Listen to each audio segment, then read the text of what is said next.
Can Peter Parker put his trust in his old foe Boomerang while he's trapped behind enemy lines in the bar with no name? Well, let's all hop into Amazing Spider-Man issue number 7 and find out. So, picking up from where the last issue left off, Peter Parker had joined his roommate Fred Myers in a Spider-Man trivia contest, which has ended up in a bunch of supervillains trying to gain a king's ransom and bounty that Wilson Fisk put out on Fred after he displeased him. So, basically a day that ends in Y when you're the Spider-Man. Now, this situation puts Peter in one hell of a tangle. He has to defend himself, but also not give away that he's Spider-Man, and also make sure that no one gets hurt or dies on his watch. The truly shocking thing, though, to our hero is that when their lives are put on the line and they're forced to work together, he and Boomerang actually make one hell of a team. Again, Spencer is drawing a lot of really interesting parallels between Fred and between Peter. It's one of those big there but for the grace go I type of moments. All of this reaches a heck of a head when Boomerang actually takes a potentially fatal Scorcher blast for Peter, proving that maybe deep down he's not such a bad guy. Peter thinks quick and manages to play into the costume villain's own superstition because, after all, criminals are a superstitious and cowardly lot. Batman told him that one time. This allows Boomerang to pull out his ace Boomerang and help the two escape, even though in the end it ends up causing the destruction of the bar with no name. Looks like all the supervillains are going to have to find a new place to drink. Maybe Stefan can tell them what the hottest New York club is. Needless to say, this situation has brought the two men much closer together than they ever thought possible. Peter opens up to Boomerang and says, hey, I'm still working with Spider-Man. He followed you one night and saw you hanging out with your old gang, the Sinister Six. Fred reciprocates Peter's own openness and says that it's not as cut and dry as that. You see, Fred wasn't actually meeting the Sinister Six. They still hate his guts and want him dead for what he did in the Superior Foes book. He says he truly is still trying to stay free and clear. Who he actually met up with was a bunch of LMDs provided to him by the Tinkerer. Yeah, he couldn't be with his friends anymore, so he decided to build friends. This revelation truly breaks Peter's heart. He even says that the next time Fred is free, he's more than welcome to join him and Randy at an Upright Citizens Brigade show.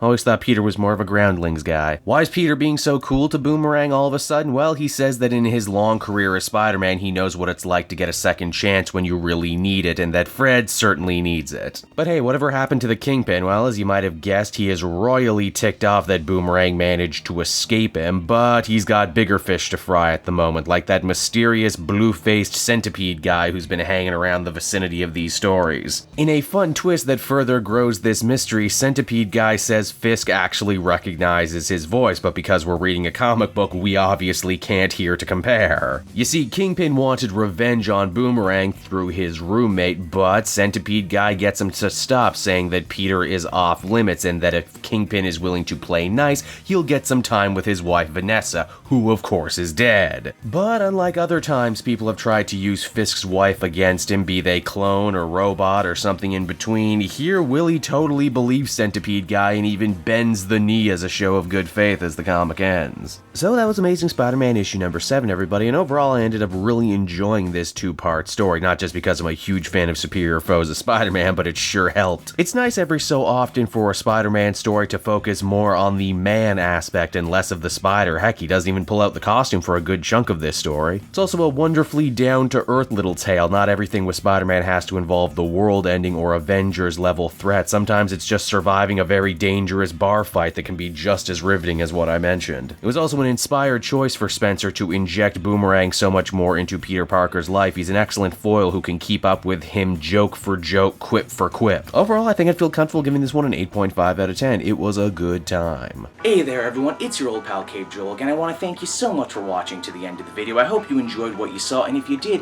why not take a closer look at some of these other videos I have available from the channel. Then you can follow me on Twitter and Facebook at Cave Joel, so you're always up to speed on what I'm doing next. And hey, if you're in a supportive mood, why not check out my Patreon page? Patrons get exclusive access to videos and content before anyone else, and you can do so for as little as $1 a month. I would really appreciate it, and with that, I will be sure to be back again next time with even more great comic content that smacks of greatness. Bye-bye, everyone.